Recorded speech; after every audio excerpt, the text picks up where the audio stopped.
Hi అండి. అందరూ బాగుండాలి, అందులో మేము ఉండాలి. ఈరోజు నేను రాగి పిండి, రాగులు ఉంటాయి కదా, రాగులు పిండితో దోశ చేశాను. నేను ఎలా చేశానో మీకు కూడా చెప్తాను, చూడండి. ఇది హెల్త్కి చాలా మంచిది కదా. జావ కానీ ఈ పిల్లలకి అది చేసి ఇవ్వండి, అలవాటు చేయండి. నిజంగా హెల్త్కి ఎముకలు బలంగా ఉంటాయి, చాలా మంచిది. అప్పుడప్పుడు ఇలా దోశలు కూడా వేసి పెట్టండి. దోశలు అయితే అసలు ఇష్టపడని వాళ్ళే ఉండరు, ఖచ్చితంగా ఇష్టపడతారు, తింటారు కూడా.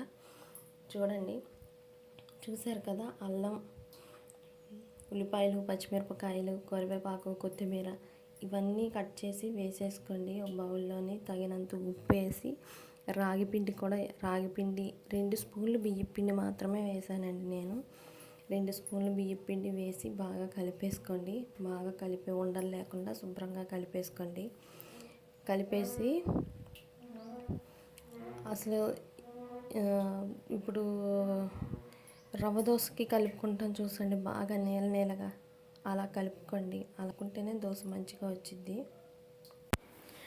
పొద్దున్నే జావ ఇవ్వటం. జావ అయితే మరీ సింపుల్ అండి. వాటర్ మీరు ఎంతమంది ఉన్నారో చూసుకొని అన్ని గ్లాసులు వాటర్ పోసుకొని 2 టేబుల్ స్పూన్లు 3 టేబుల్ స్పూన్లు పిండి వేసుకొని బాగా నీళ్ళల్లో కలుపుకోండి. నీళ్ళల్లో కలిపి అప్పుడు అందులో ఉండలు కట్టకుండా వేసుకోండి. జావ అయితే జావ కూడా బాగుంటుంది, అందులో మజ్జిగ పోసుకొని తాగాలండి. నిజంగా అది కూడా బాగుంటుంది, ఒంటికి చాలా మంచిది. చూసారు కదా, ఇలా కలిపేసుకోండి పిండి బాగా పలుచగా. రవ్వ దోశకి ఎలా అయితే వేసుకుంటామో అలా కలిపేసుకోండి. నేను ఉల్లిపాయ ముక్కలు పిండి 2 స్పూన్లు మాత్రమే బియ్యం పిండి వేసాను. ఇలా వేసి బాగా పలుచగా వాటర్ కొంచెం 2 గ్లాసులు పోసుకోండి. తర్వాత మళ్ళీ చూసుకొని ఇంకో గ్లాసు లేకపోతే హాఫ్ గ్లాసు మీరు పిండి కలుపుకున్న దాన్ని బట్టి చూసి వేసుకోండి.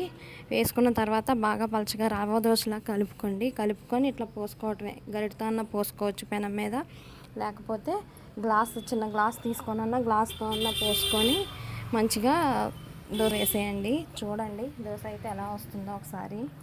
చాలా టేస్ట్గా ఉంటుంది, ఖచ్చితంగా చేసి పెట్టండి. పిల్లలకి చాలా ఇష్టంగా తినేస్తారు, క్రిస్పీగా ఉంటుంది, నచ్చుతుంది వాళ్ళకి.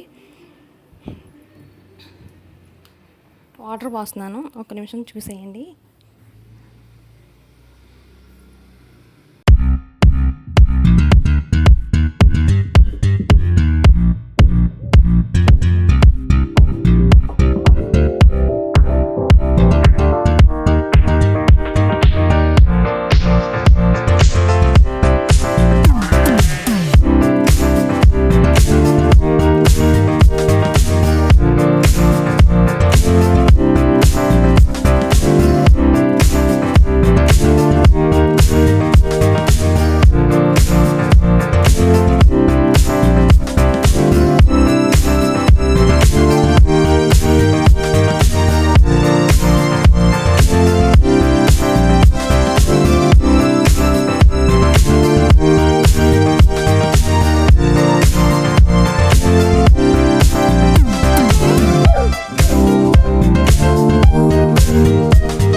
చూసారా దోశ ఎలా వచ్చిందో?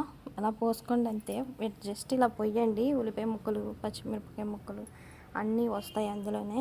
చక్కగా టేస్ట్ అయితే చాలా బాగుంటుంది. కొబ్బరి చట్నీ కానీ, పల్లీలు పుట్నాలు చట్నీ కానీ ఏదైనా టేస్ట్గానే ఉంటుంది. కనీసం ఇందులో ఆల్మోస్ట్ అన్నీ ఉల్లిపాయలు, పచ్చిమిరపకాయలు ఇవన్నీ వేసాం కాబట్టి ఏ చట్నీ కూడా లేకుండా తినేయచ్చు. కనీసం కారం పొడి పెట్టుకొని కూడా హాయిగా తినేయచ్చు. అంత టేస్టీగా ఉంటుంది దోశ అయితే. ఒకసారి మీరు కూడా ట్రై చేసేయండి. పిల్లలకి ఇలాంటివన్నీ పెట్టివ్వండి.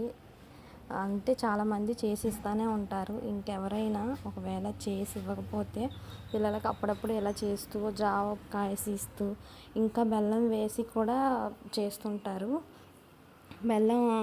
నీళ్ళు బెల్లం కలిపి పొయ్యి మీద పెట్టేసి పిండి వేసుకుంటూ కలుపుకుంటూ కొద్దిగా ముద్దలా చేసుకుంటారు. చేసుకొని దాని మీద నెయ్యి వేసి పిల్లలకి ఇస్తే చాలా బలం అండి. నడానికి అది బలం అంటారు. నేను కూడా చూశాను. నాకు పెద్దవాళ్ళు చెప్పారు కొంతమంది. ఖచ్చితంగా మీరు కూడా ఇలా ఇవ్వండి. రాగి జావ అది ఇవ్వండి. దోశ అయితే చాలా టేస్టీగా వచ్చింది. నచ్చితే కనుక మీరు కూడా ట్రై చేయండి. ఖచ్చితంగా నచ్చుతుందని అనుకుంటున్నాను. ఖచ్చితంగా ట్రై చేయండి. నచ్చితే లైక్ చేయండి, సబ్స్క్రైబ్ చేయండి. Thank you. మళ్ళీ కలుద్దాం మరో మంచి వీడియోతో.